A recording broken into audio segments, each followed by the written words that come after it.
Welcome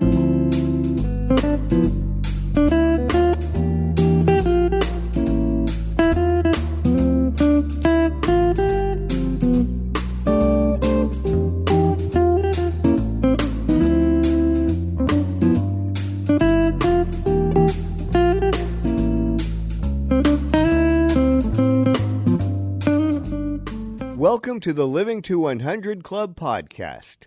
Here's our host, Dr. Joseph Cassiani.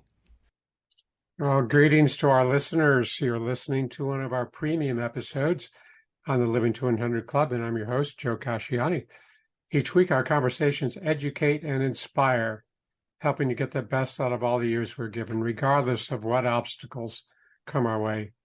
Premium subscribers have access to all episodes, both the 2 public and the 2 premium episodes every month. Thanks for being a subscriber. Your support allows us to continue this mission without sponsors. We hope you're receiving value from every conversation with our experts. I think much greater value than the price of a subscription. In today's podcast, we discuss a relatively new medical specialty, functional diagnostics, with our guest, Falyn Morningstar. Falyn is a nutrition practitioner who shares with us the process of explaining the potential causes of many common conditions, such as joint pain, chronic fatigue, stress, hair loss, migraine, irregular bowel movement, rash, and inflammation. We discuss the 5 functional lab tests that are routinely done to gain a comprehensive understanding of the person and how the results may be interpreted. What types of recommendations can be triggered from these lab findings? And why is the 55 and over age group more sensitive to disruptions in our functional health? This is an eye-opening discussion of an important subject. First, a little background on our guest. Through personal strife and no healing support from Falyn's Western thinking practitioners to resolve digestive comfort, insomnia, fatigue, hair loss, muscle soreness, and irregular cycle and emotional eating, the universe guided Falyn to integrative and Eastern modalities. The information from Functional Diagnostic Nutrition was so transformative that she became a certified practitioner herself. Falyn now guides curious and driven, health-minded women from feeling fatigued, distasteful about themselves, and disconnected from their power to feeling vital, pleasure, and emotionally reconnected from within.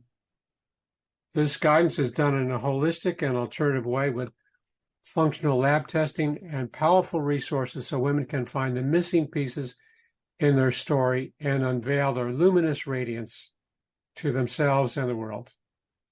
Falyn, welcome to our program today. Thank you so much for the pleasant introduction and for having me on here. Oh, great. Yeah, you're very welcome. I'm looking forward to our conversation. I always like to open by asking our guests to tell us a little bit about the journey that brought you to where you are today. We touched on it in that brief intro, but what were some of the highlights that helped you land on this particular place today? I love the question. And I was about 26 when all of these health symptoms kind of compiled one-on-one to each other.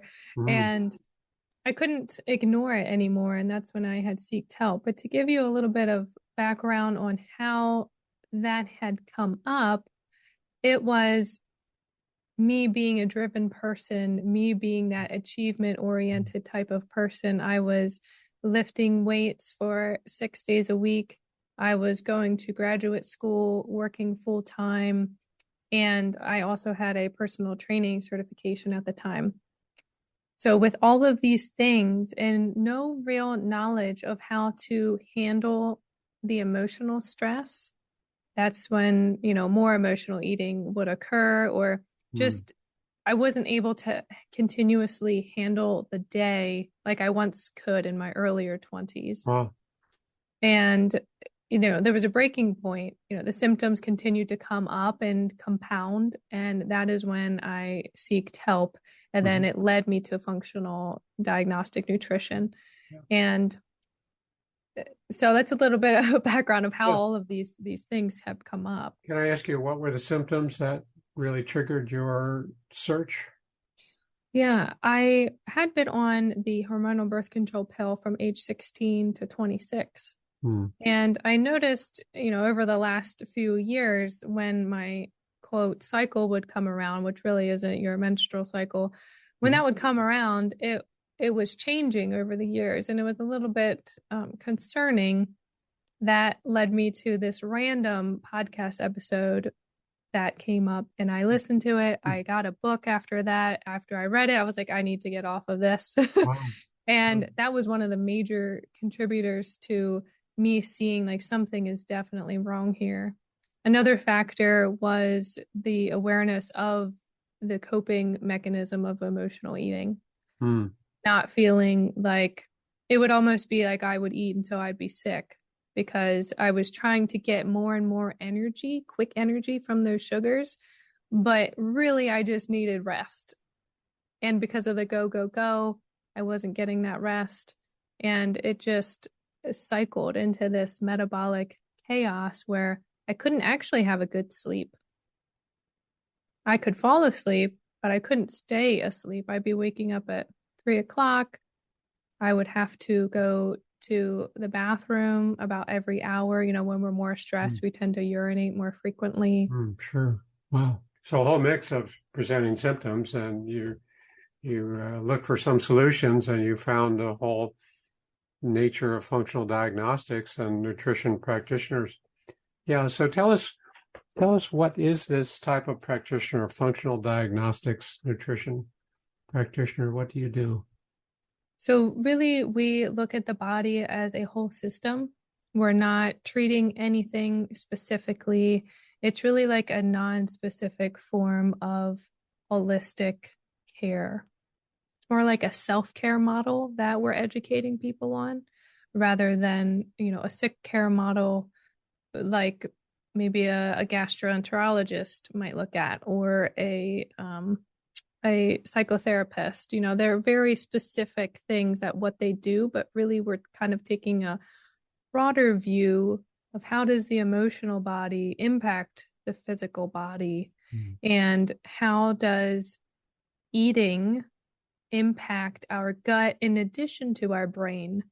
So it's really looking at all types of facets of the body to really work in harmony together and have this really this relief of whatever you're experiencing, whatever symptoms there might be. And after the relief phase, it's really like we're rebuilding. And then there's a maintenance type of phase for you to be your own health detective or in the future. Well, okay.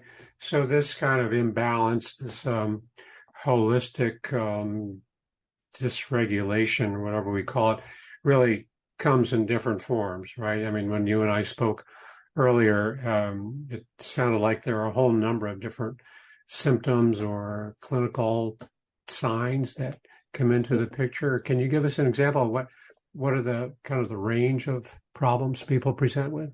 Absolutely. Yeah. It could be a migraine, persistent migraines. Those are not even normal to have at all.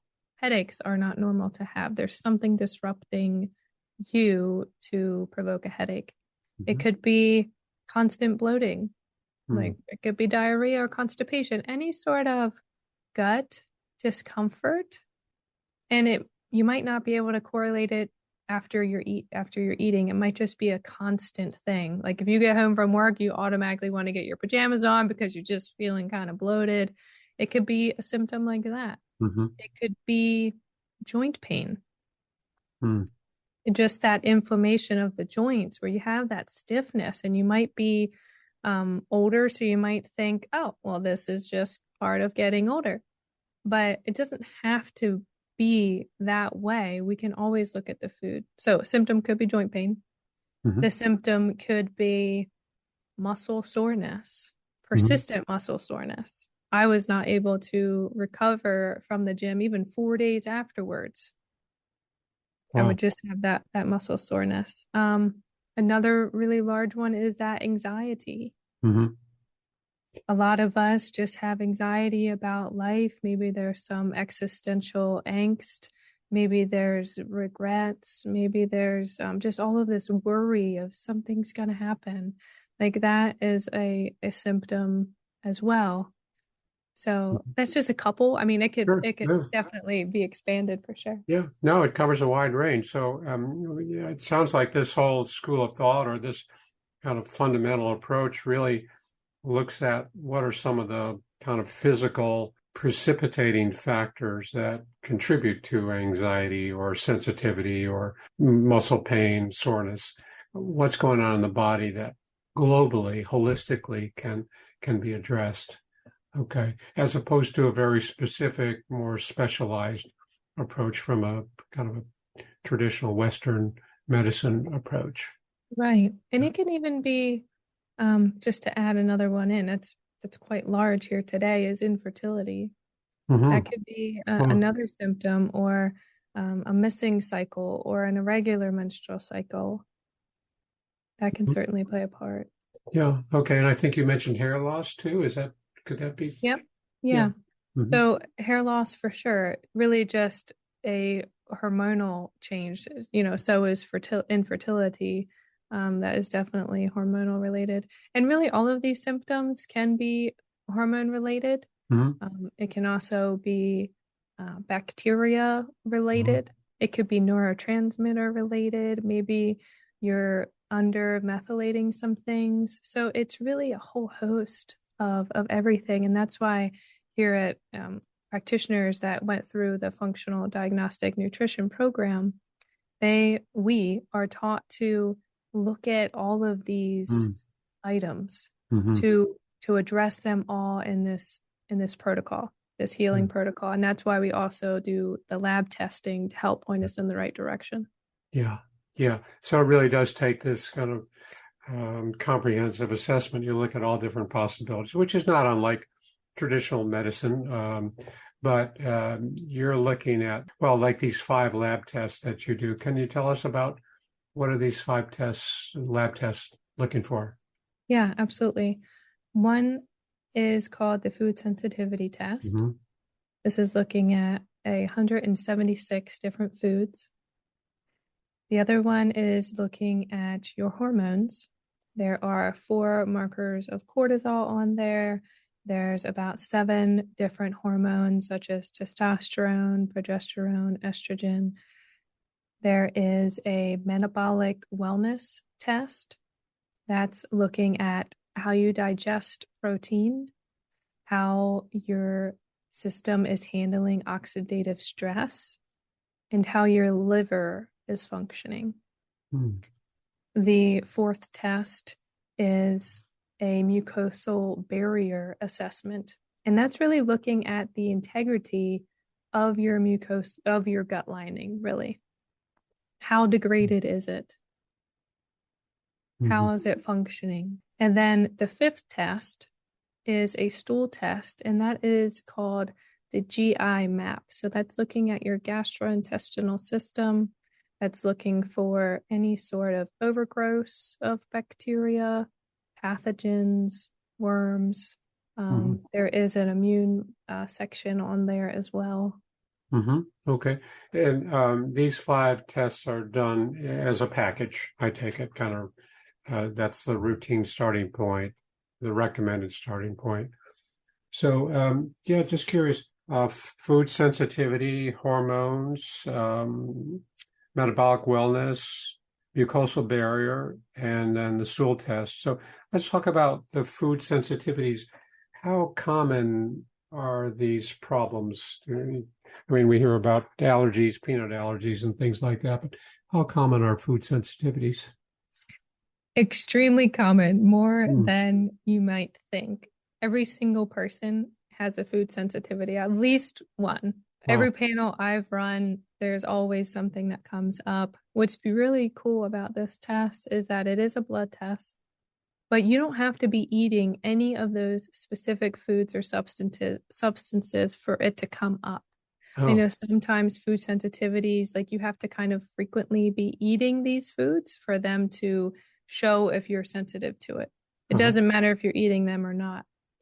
But more than likely, the common foods that you're eating, you are sensitive to. Mm-hmm. And what does that look like? How do we know we're sensitive to or hypersensitive to a particular food? If you would not do the test and say you would eat green peppers, chicken, broccoli, rice, and maybe you're just continuously feeling bloated, you might not be able to pinpoint broccoli makes me feel this way or chicken makes me feel this way, because we don't really think of those as things we are sensitive to. Unless you're having this major reaction from one of those foods, you more likely cannot pinpoint it.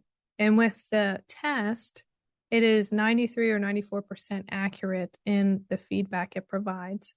So looking at things like different protein options, dairy, legumes, there are different flavor enhancers or different things like ibuprofen on there, or there's caffeine, there's certainly a fruits and vegetables section. So 176 different things. Wow. Yeah. That's remarkable. I'm sorry. Go ahead. Yeah, no, that's okay. Yeah. And the feedback that the lab provides by looking at your blood is you're either in the green area, the yellow area, or the red area. And so, of course, we mean green is like, okay, these are foods that we are not really sensitive to. Yellow is kind of cautionary. You're moving up towards the red for it to be very reactive to your system. So it's beautifully visual test. Yeah, I could see that green, yellow, red. So we may not be aware of this sensitivity. It's possible that we have this in our system, but we are not particularly aware. Like we don't know that we're having a bad reaction to cucumbers or zucchini or something like. But it does show up on these tests. Correct. Yeah. And I think what's important is that a sensitivity is certainly not an allergy. You know, there are different immunoglobulins in our system. The allergic or the allergy one is really called the immunoglobulin E or IgE, when this test is looking at just the immunoglobulins overall and how the sensitivities perform. So you don't have to have an allergic reaction for this to show up. Well, okay. That's great information just on that one test. I mean, we think about these 5, that's a pretty comprehensive picture, pretty thorough picture that we're taking of our physical functioning. So the hormone, like presence of cortisol, testosterone, estrogen, any of these are too high or too low, that'll show up on this test. Yeah, and there's DHEA as well as progesterone in there. There's melatonin. So these are all beautiful markers for us to see where your levels are at, because certainly what we try to do with the tests is create clinical correlation. So it's not like we're treating a low DHEA. We are looking at you as a person and your current health symptoms and seeing if that marker or those markers correlate to your symptoms. Okay. So it could show up positive here, but negative there, or negative there and positive here between test and person. Yeah. Like if, for example, if maybe the symptom is fatigue and it's showing up on your hormone test as you have low progesterone levels as well as low DHEA, that very much clinically correlates with the fatigue, because those anabolic types of hormones should be higher. So say if DHEA and progesterone were high, but you have fatigue, then it's not really a clinical correlation at this point. Let's check out the other markers to see how we can provide some support. Yeah, not the expected clinical correlation. So there must be something else contributing to that. Sure. Yeah. Sure. And every test has some minimal error percentage. No test is 100% perfect. And it's really just a snapshot in time for us to, create the protocol. Yeah. And what can we infer from that snapshot? That's what the nature of testing is all about. Yeah. We get a little picture here, and what does that mean? So we dig deeper. Right. And with we'll go back to the food sensitivity test for a second, why that's so important why does it really matter if I have food sensitivities? Mm-hmm. If we are to remove the yellow foods and the red foods for a period of time, that is less inflammation to your system. And our bodies have such a beautiful capacity to heal itself when we remove all of the stressors. And now, all stress is not bad, but certainly food sensitivities are a stress that are contributing to your symptoms. Yeah. If we can remove that, it's like, oh my gosh, now we have more of a capacity to heal ourselves. Sure. And to deal with other stresses that are equally important. Yeah, Right. I love that. That's beautiful. When we can eliminate some of these known threats or antagonists, we have more energy, we have more vitality to deal with other day-to-day issues. Yeah, that's great. That's great. And like the mucosal barriers, what's that about? Yeah, so the mucosal barrier, really think of that as your gut lining. So there's a barrier between what's inside of your gut and kind of what's outside in your bloodstream and general circulation. So say a marker on that test is called zonulin, and that is a great marker to let us know if there's some leaky gut going on or how much leaky gut we might have. And I know a lot of us have probably heard of that phrase, leaky gut. And really, it does mean that your gut lining is not stable to handle the toxins, the pesticides that are all in the foods that you're eating or the processed foods that you're eating. And so over time, if we're not really conscious of how we're supporting our gut, it will degrade and become leaky. So that's when food sensitivities can happen, because there are, let's just pick on broccoli again. Say broccoli cannot be digested and broken down and then absorbed. It's getting into your gut lining, but because it's leaky, it's going to your bloodstream in that general circulation, causing inflammation, causing that food to be sensitive to you. I see. Okay. So whatever is in the broccoli or whatever other toxins or microbes that pass through our lining, that gets into our bloodstream or other tissues, our liver, our kidney, and that's where other problems come up, serious problems potentially. Exactly. Yeah. Because our immune system is like, wait a second, that's not supposed to be here. What is that? Let's go ahead and try to attack it. And that's when our immune system is kind of overactivated. And certainly broccoli is not a threat, but it's not supposed to be in our general circulation. It's supposed to be inside of that digestive system. Sure.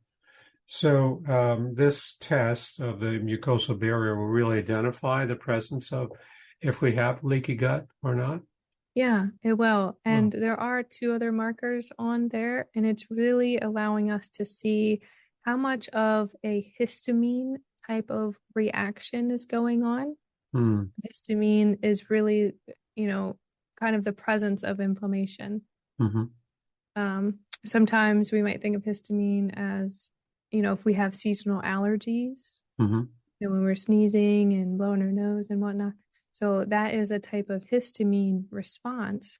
So there's a marker on there for histamine, but then there's also a marker on there that's an enzyme that's supposed to help regulate the histamine.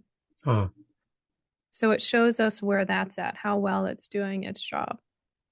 Well, this is fascinating. I mean, there's really a lot. I mean, very key, central, important information that we can pick up from these tests. Yeah.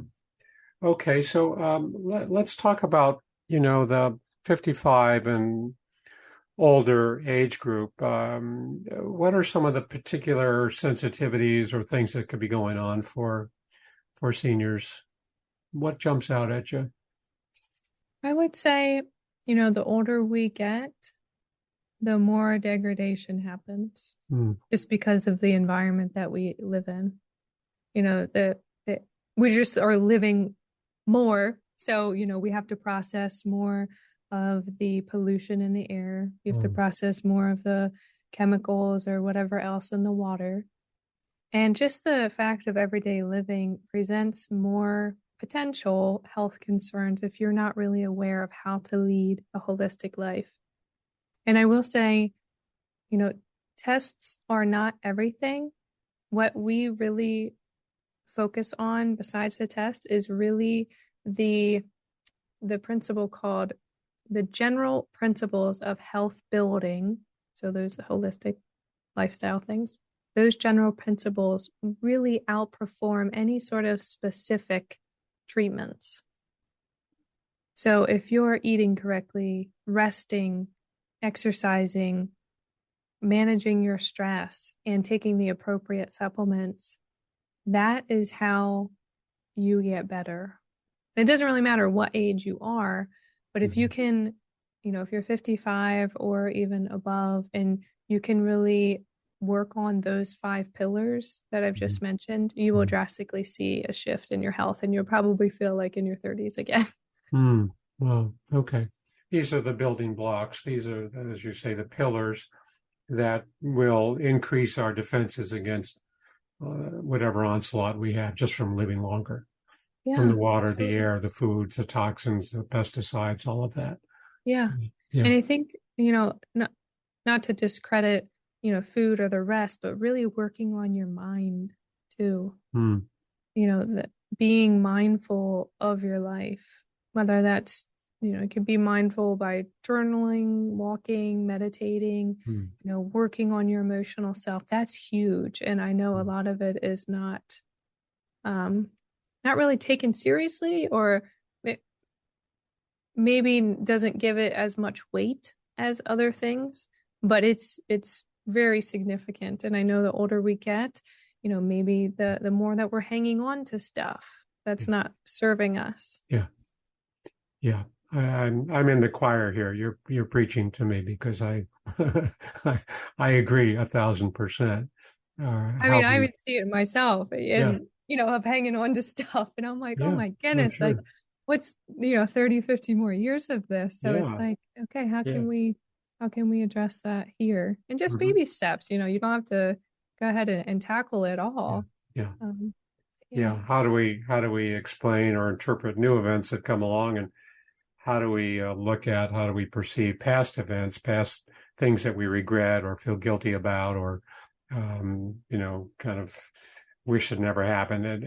That is heavy baggage, right? And it's hard to kind of carry that and still stay positive about our future. Right. Right. Yeah.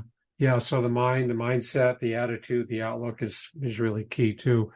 But the 5 pillars being diet, rest, exercise, stress management, and supplements.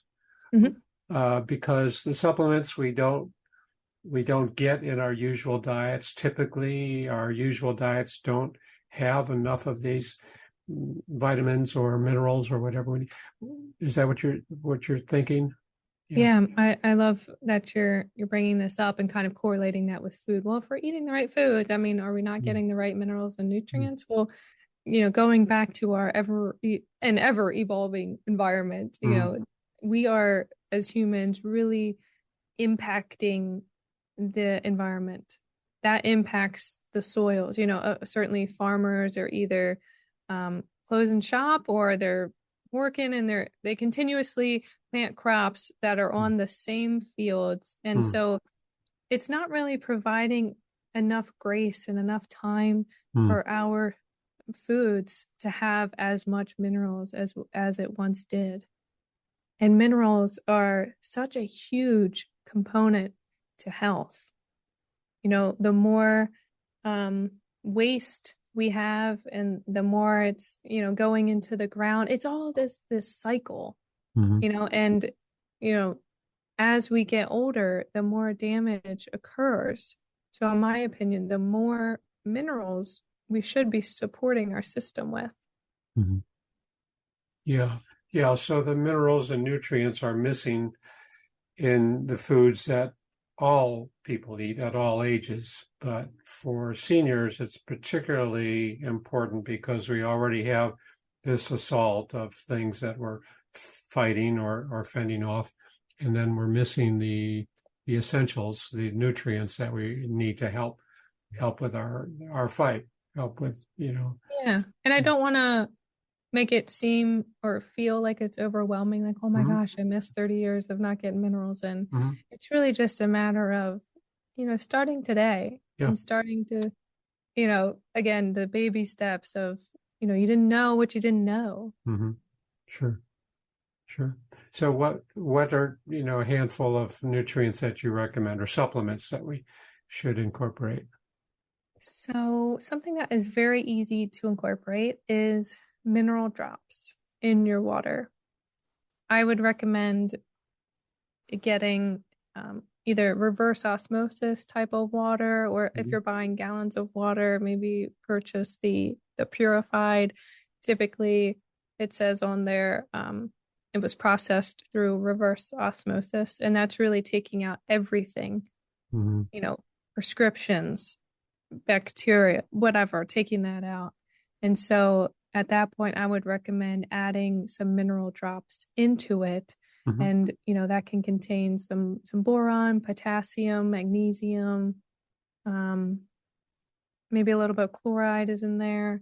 So really, this is very minimal. If you put, the brand that I use is Trace Minerals, and it's really just this plain, no flavor. We don't need to add artificial flavors to these things. So really putting in 40 drops in a whole gallon of water, my goodness, it lasts me 90 days. How many drops? 40. 40? 40? Yep. And it's like a quarter of a teaspoon, I believe. In a gallon? Or maybe it's yes, in a whole gallon. Okay. So it lasts about 90 days, and I believe it might be about $30. It's very simple. I think it tastes lovely, just adding in, and it's refreshing. You can feel that you're getting more minerals in. Okay, that's a good one. So that would be just a simple thing to start. Another one would be magnesium, like actually taking a supplement form of magnesium. And the two forms I would recommend are the glycinate and malate. There are, 7 or 8 different forms of magnesium, and, not all of them are as beneficial. I know there's a lot of research on them currently, but I know that the ones that I suggested, the glycinate is really supportive to kind of helping you calm, not necessarily sleep, but more of a calm, grounded feeling. And then the malate is more of a kind of an energizing type of form. So I personally take the malate in the morning as well as the afternoon, and then I'll take the glycinate in the evening.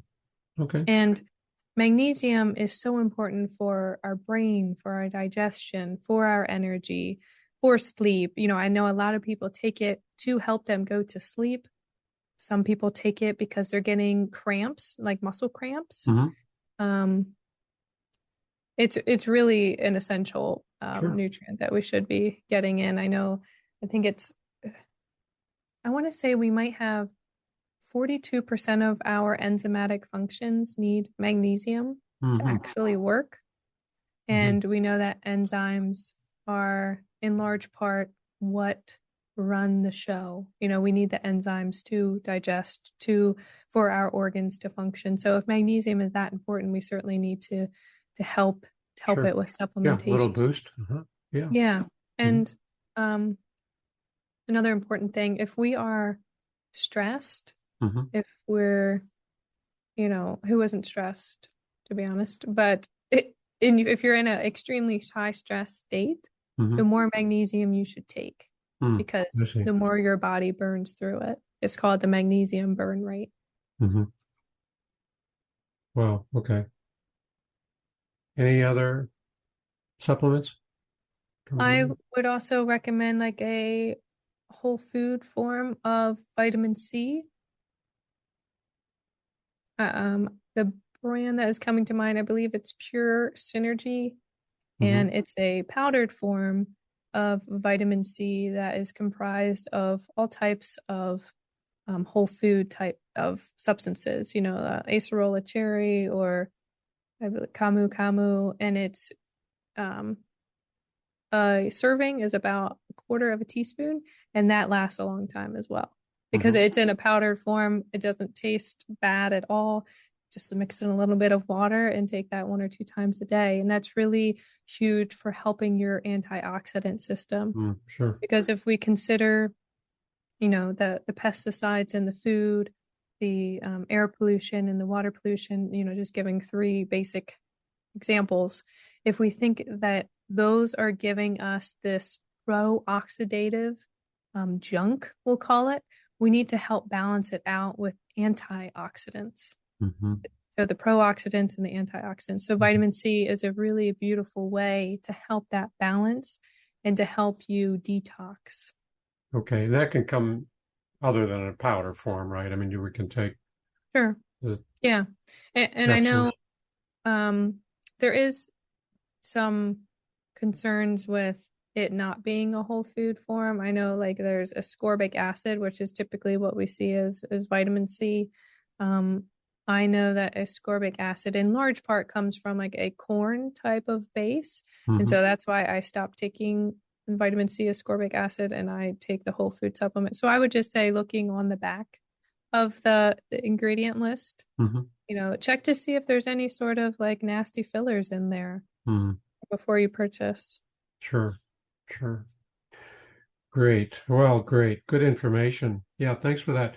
So just quickly, let me get back to the lab tests. And when you and I spoke, there are ways to have this done, right? I mean, we can go to someone like yourself, a practitioner like yourself, and request these lab tests. Can you tell us about that? Yes. So I would basically order them and they get drop shipped directly to your home, which makes it super easy for you to feel comforted. You do not have to go to all of these different labs and do all this testing. It's really, they're brought to your home. We would go over them of how to accurately complete it, whether it's a urine test, whether it's a dried blood spot or a stool test. The only one that you would need to go to a phlebotomist for to get your blood drawn is the food sensitivity test, which is called the MRT. So after that's completed, really it's just shipped through either FedEx or a UPS. And I explain all of this so you're very clear on what your next steps are. And after the lab gets them, and I say the lab, really all of these tests go to different labs, because they're not all with one lab. Okay. We have affiliations with hundreds of labs. And the results actually come into my inbox and I interpret them, go over them. There's how we as practitioners, because I'm certainly not a doctor or I don't prescribe anything, how we as practitioners are able to order them and have it be legal is through what's called our medical director program through FDN, the certification that I have. So there are some tests that we actually have a clinical advisor review with myself because they've reviewed hundreds of thousands of labs. And having more eyeballs on it really helps us as practitioners make sure that we're in the right direction and make sure, because there's oodles of information out there, there's always new things coming out, just to see how we can best support you. So some of the tests, because they are so complex and intricate, we will have that clinical advisor consult with them prior to reviewing it with you as the client. So the advisor may consult with the client? No, I would be the only one. It always goes through you. Okay. Yes. Yeah. Okay. Yeah. And I know it's important to emphasize the fact that you're not treating any of these conditions. You're offering results and you're offering recommendations on lifestyle or stress management or nutrition, but you're not treating any particular medical problem that surfaces. Yeah. Exactly. And one of the great things that the client always has an option to take those test results and give them to their physician or give them to anybody that if they would want to treat it with antibiotics or if they would want to treat it with prescriptions, they can certainly have the option to do that. Sure. Yeah, that's good information. Yeah. Now, are there people like yourself doing this around the country? I assume there are. I mean, you're not you're not the only one. Yeah. Really all over the world. There's All over the world. Australia, Okay. Canada. Yeah, Okay. and every single week there are new practitioners that have Yeah. gone through the program. Mm-hmm. And how would someone find this list? Of practitioners? Uh-huh. You know, what's actually great that you bring this up. FDN is currently creating a directory of anyone that would like to be involved in it. So I know that that's coming this year yet. Okay. So they would go on the website of Functional Diagnostic Nutrition, and I'm sure it would be up there at some point this year. Okay. All right. Great information. Yeah. So we're just about out of time. What's the takeaway for the audience here? I mean, great information. We covered a lot of important topics. What do you think? What do you hope people take away from this conversation? That's really tough to pick one thing. Yeah. Yeah. I would say that any symptom that you're experiencing, go with your gut. It's not normal to have symptoms. They're really just your body's way of talking to you. Yeah. So don't ignore them. Don't go with mainstream and think that they're normal, because they're actually abnormal. Yeah. I would just say, kind of work with your gut, your intuition. Like our headaches, for example, or because the more that it goes, unhelped, so the more things are going to come at you. Yeah. And in your experience, when you initiated all of this, it was really that you weren't getting the answers you hoped for from your PCP, your primary care doc. Yeah. So that's what caused you to consider maybe there's other explanations, maybe there are other avenues to pursue. Exactly. So the same thing for anybody listening or anyone. If you have recurring symptoms or unpleasant sensations or difficulties, maybe your primary care doc will take care of it, and maybe not. Maybe we should look at the Functional Diagnostic Nutrition program. Yeah. Good. Yeah. Great information. Yeah. Well, it looks like we're out of time for today, Falyn. But before we wrap up, I just want to remind our listeners to visit my website, livingto100.club, sign up for my email list, and download a free copy of my 9 tips to make living longer enjoyable. You'll also see an option to contact me with your questions and comments. I welcome your feedback. Falyn, thanks so much for being a guest on our show today. For those who might want to contact you, how can they do that? Firstly, this has been so enjoyable, and I'm hopeful that it was helpful to your audience. And I know it was. If anyone would love to chat, they can certainly reach me at an email, discover@falynmorningstar.com. Or they could find me on Instagram. That's a main platform that I use. It's at Falyn Hunter Morningstar. So discover@falynmorningstar.com, or your Instagram handle is at Falyn Hunter Morningstar. Correct. Terrific. Okay. Well, thanks so much. And thanks to all of our listeners for tuning in. Hope to see you next time.